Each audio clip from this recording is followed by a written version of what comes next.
ఏం చేశాడంటే పోనీలా అనుకుంటాను నేను ఇప్పటికి. బట్ ఇప్పుడు నా పరిస్థితి అంటే ఉన్న ఫ్రెండే నాకు అన్యాయం చేశాడు. నేను ఎవరికి ముఖం చూపించుకోలేని పరిస్థితి.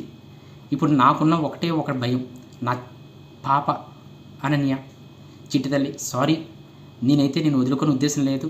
నా పరిస్థితి నేను ఎంత ఓపిక పట్టి ఎంత సహనంగా ఉన్నాను, ఎంత చేశానని నాకు తెలుసు. నేను నీకోసం ఎంత సాక్రిఫైస్ చేయాలో అంత చేశాను. బట్ నాకు కొంత ఓపిక పేషెన్స్ అన్నీ ఉంటాయి. నాకు ఎక్కువ కాలం బతకాలని కోరిక లేదు, ఆలోచన లేదు. బట్ నీకోసం నేను బతికాను. బట్ ఇప్పుడు బతకదా ఉన్నా ఆ మనసు రావట్లేదు. నన్ను క్షమించు తల్లి. అలాగే అమ్మ, అన్నయ్య, చెల్లి, నిక్కి, మను, మీరందరూ నన్ను క్షమించండి. నేను మీ అందరికీ కూడా భరోసాగా ధైర్యంగా ఉండేవాడిని. ఒకసారి బయటికి వెళ్ళిపోవాలని చెప్పేసి ఒక ప్రపంచాన్ని వదిలి వెళ్ళిపోవాలని నిర్ణయానికి వచ్చాను. నేను మిమ్మల్ని ఎవ్వరిని కూడా తప్పు పట్టట్లేదు. మీరందరూ నాకు మంచి చేశారు. మీరు చేసిన దాంట్లో ఆ మంచి కోసం నేను ప్రయత్నం చేశాను. బట్ మనం మంచిగా వెళ్తే చెడు ఎదురవుతుంది. ఈ రోజుల్లో అందరూ ఒకలాగా ఉంటారనుకోలేదు. ఈ మొత్తం కార్యక్రమానికి కర్త, కర్మ, క్రియ అంతా కూడా ఎవరైతే శ్రీమంతుల సత్యవతి భువనేశ్వరి ఒక తల్లి, దండేల భువనేశ్వరి, అలాగే పెంకా రాజేష్ నా ఫ్రెండు, అలాగే అప్పికొండ వరప్రసాద్ అంటే పైడి రాజు ఆయన పేరు. ఆయన ఇప్పుడు దుబాయ్లో ఉన్నాడు. ఆయన నా భార్య అకౌంట్లో డబ్బులు వేయడాలు, అలాగే రాజేష్ అనే వ్యక్తి డైరెక్ట్గా లిక్విడ్ క్యాష్లు బయటకు వెళ్ళేటప్పుడు ఇవ్వడాలు ఇట్లాగా జరిగాయి. దీనికి ఎవిడెన్స్ కావాలంటే నా భార్య అకౌంట్ నెంబర్ ఏదైతే ఉందో అది మీకు నేను పంపిస్తాను. ఆ అకౌంట్ నెంబర్లో మొత్తం గత 2 సంవత్సరాలు 2019 సెప్టెంబర్ నుండి ఈ రోజు వరకు మీరు ట్రాక్ రికార్డ్ చేస్తే తన అకౌంట్లో ఎంతెంత అమౌంట్లు ట్రాన్స్ఫర్ జరిగాయి. అలాగే 2019 నుండి ఇప్పటి వరకు తను వాడుతున్న నెంబర్ ఏదైతే ఉందో దాని వాట్సాప్ రికార్డింగ్, కాల్ రికార్డింగ్స్ మీరు తీస్తే త్రూ సైబర్ క్రైమ్ ద్వారా తన డీటెయిల్స్, డేటా మొత్తం అంతా బయటకు వస్తుంది. తను తప్పు చేసిందా, రైట్ చేసిందా అనేది జడ్జిమెంట్ మీరే చెప్పండి.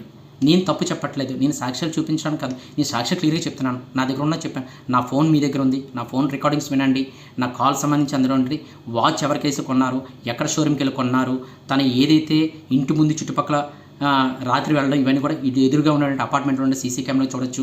అలాగే రాజేష్ అనే వ్యక్తి కాల్ రికార్డింగ్స్ అన్నీ కూడా మీరు చెక్ చేస్తే, వాట్సాప్ కానీ చాటింగ్ మొత్తం చెక్ చేస్తే అన్ని వివరాలు మీకు దొరుకుతాయి. దయచేసి తప్పు ఎవరైతే చేశారో వాళ్ళకి శిక్ష పడాలి. వాళ్ళైతే పుణ్యాత్ములు కాదు. నా మరణానికి, నా చావుకి 100% కారణం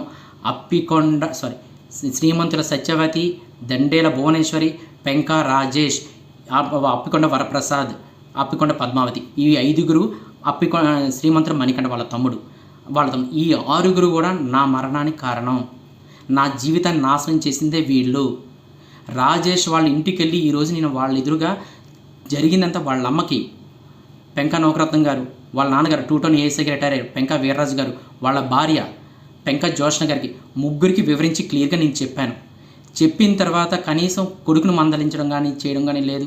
రెండోది వాడు చేసిన తప్పును వాడు కప్పిపుచ్చుకుంటా నీకు హెల్ప్ చేద్దామని హెల్ప్ చేసే వ్యక్తి భార్యతోటి నువ్వు చేయాల్సిన హెల్ప్ ఏంటంటే నీ భార్య ఫోన్ చేసింది ఏం చేయమంటారు అడగాలి తప్ప, నువ్వు గత 6 నెలల నుండి నువ్వు చాటింగ్లు చేసుకొని ఈరోజు ఫోన్ చేసి నీ కొత్తగా నాకు చెప్తే నేను వేరేవాడిని కాదు కదా, నేను చదువుకున్నాను. నువ్వు తప్పు చేస్తున్నావా లేదని నీ చాటింగ్లో నేను చూశాను. ఇంత అన్యాయం చేస్తావని ఏ రోజు నేను ఎక్స్పెక్ట్ చేయలేదు. నేను నీకేమైనా అన్యాయం చేశానా, నీ ఫ్యామిలీకి అన్యాయం చేశానా? నేనేం చేయలేదు కదా. నేనేమైనా అన్యాయం చేసి చెప్పు. నువ్వు చావు పరిస్థితులు ఉండేటప్పుడు, నీకు వెన్ను నొప్పి వచ్చినప్పుడు, ఆపరేషన్ అయినప్పుడు ఇవన్నీ కూడా ఎవరు చేశారు? నేను ఇంకో ఫ్రెండ్ ఇద్దరం కలిసి చేసాం. నీ ఫ్యామిలీ ఎవరు లేకపోతే దానికి రుణం ఇది. ఇదే నువ్వు చేసేది. మీ మదర్ హాస్పిటల్ అడ్మిట్ అయ్యి హెల్త్ ఇష్యూస్ ఉంటే, హార్ట్ ప్రాబ్లం వస్తే ఆ టైంలో మేము పరిగెత్తాం, మా ఫ్యామిలీస్ వదులుకొని, మా ఉద్యోగాలు వదులుకొని, ఇవన్నీ దానికి రుణం ఇది. ఇదే నువ్వు చేసింది. తప్పు చేయొచ్చు, కాకపోతే ఇంత తప్పు ఇలా చేయకూడదు. నేను నమ్మిన వాళ్ళని ఎప్పుడు మోసం చేయకూడదు. భువనేశ్వరి, నువ్వు కూడా చాలా తప్పు చేసావు. నేను ఏ రోజు నీకు అన్యాయం చేయలేదు. ఒకటే చెప్పాను, ఇద్దరి జీవితాలు నాశనం అయ్యాయి. ఇద్దరు కూడా ఆల్రెడీ బాధలు పడ్డే వచ్చాం. మంచి జీవితం స్టార్ట్ చేద్దాం. ఎవరు మనకు రారు. ఈ ఆకర్షణ, ఈ డబ్బు ఇవన్నీ కూడా శాశ్వతం కాదు. మన పిల్ల భవిష్యత్తు మనకు ఇంపార్టెంట్. ఈరోజు నేను రూపాయి సంపాదించి దాచిందంతా మీకోసమే అని చెప్పేసి అన్నాను. బట్ ఈరోజు మీకు అవసరాలకు ఎక్కువైపోయి, మీ కోరికలు ఎక్కువైపోయి, మీ లగ్జరీ లైఫ్ ఎక్కువైపోయింది. దాన్ని మందలించే వాళ్ళని నేను అడిగితే నా మీద కలబడిన సందర్భాలు ఉన్నాయి. నన్ను మానసికంగా హింసించిన రోజులు ఉన్నాయి. అలాగే మీ అమ్మ కావచ్చు, మీ అక్క కావచ్చు, మీ తమ్ముడు కావచ్చు, మీ బావతో ఉన్న రిలేషన్షిప్ కావచ్చు. నీకు మీ బావ కూడా డబ్బులు ట్రాన్స్ఫర్ చేసేవాడు. ఎందుకు ట్రాన్స్ఫర్ చేస్తారు? మీ అక్కకి తెలియకుండా ట్రాన్స్ఫర్ చేయడం ఏంటి? మీ తమ్ముడు దాని అకౌంట్లో వేయడం ఏంటి? మీ తమ్ముడు అకౌంట్ రావడం ఏంటి? ఇవన్నీ జరుగుతున్నాయి. ఇవన్నీ అడగడం తప్ప? దయచేసి అర్థం చేసుకోండి. ఇది ఎవరిని కించపరిచేది కాదు, నా మనస్సాక్షిని తట్టుకోలేక నేను చేస్తున్నటువంటి చివరి ప్రయత్నం.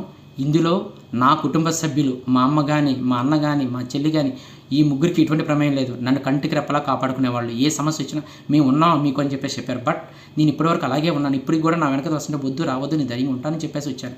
బట్ నా వల్ల కాదట్లేదు. నేను ఇంక ముందుకు వెళ్ళలేని పరిస్థితి ఉన్నాను. ఇదే నా చివరి మాటలు. దయచేసి అర్థం చేసుకోండి. వాళ్ళకి శిక్ష పడేటట్లు మాత్రం దయచేసి చేయండి.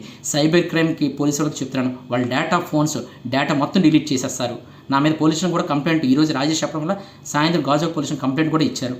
ఈరోజు కంప్లైంట్ ఇచ్చారు. కంప్లైంట్ ఇచ్చిన నా భయం లేదు. ఎందుకోసం గతంలోనే పోలీస్ స్టేషన్ చూశాను, అనుభవం ఉంది అవన్నీ. బట్ ఇక్కడ నేను ఒకటే ఎందుకు మోసపోయాను అనే బాధతోటే నీ నిర్ణయం తీసుకుంటాను తప్ప వేరే ఏమీ కాదు. దయచేసి మీరందరూ కూడా ఆ సైబర్ క్రైమ్ ఏదైతే ఉందో ఆ డిపార్ట్మెంట్కి నేను రిక్వెస్ట్ చేస్తున్నాను. వాళ్ళ కాల్ డేటా, వాళ్ళ ఫోన్ నెంబర్స్ అంతా కూడా నేను రాసి పెట్టాను పేపర్లో. ఆ పేపర్లో నెంబర్లన్నీ కూడా ఏదైతే డేటా ఉందో తీసి వాళ్ళు నిజంగా తప్పు చేస్తే 100% నా చావు కారణం వాళ్ళని చెప్పేసి నేను మనస్ఫూర్తిగా నేను చెప్తున్నాను. నేను ఏదైతే చెప్తున్నానో ఇదంతా కరెక్టు. దీంట్లో ఎవరి ప్రమేయం కానీ, ఎవరి ఇన్వాల్వ్మెంట్ కానీ ఏదీ లేదు. నా ఆస్తిలో కానీ, నా ఇంట్లో కానీ, వీటిలో కానీ ఎటువంటి పరిస్థితుల్లో వాళ్ళకి ఎటువంటి హక్కు లేదు. నా పిల్లల సంరక్షణ అంతా కూడా నా చెల్లి, నా తల్లి చూసుకుంటారు. నా ఇల్లు కావచ్చు, నా కారు కావచ్చు, నా బంగారం కావచ్చు, ఇవన్నీ కూడా మా చెల్లి వాళ్ళకి ఇవ్వాలి. వాళ్ళు గార్డినర్గా ఉండి పాపని చూసుకోవాలి. రెండోది నా బంగారం కూడా వాళ్ళు పట్టుకెళ్ళిపోయారు. నా ఇంట్లో బంగారం మొత్తం ఖాళీ చేసి మొత్తం పట్టుకెళ్ళిపోయారు. ఇంతకు మించి నేను చెప్పడానికి కూడా ఏమీ లేదు. నేను చెప్పేదల్లా ఒకటే, నా కూతురు భవిష్యత్తు బాగుండాలి, నన్ను నమ్ముకునే వాళ్ళు సంతోషంగా ఉండాలి.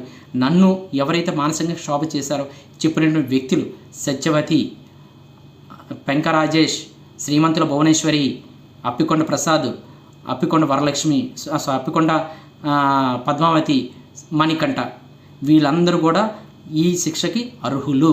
దయచేసి మీరు అర్థం చేసుకుంటారని మనస్ఫూర్తి కోరుకుంటూ వాళ్ళకి శిక్ష పడేలా చేస్తారని సవినయంగా నేను కోరుకుంటాను. ఇంతకు మించి నేను చెప్పడం లేదు. ఇదే నా చివరి మాట. క్షమించండి.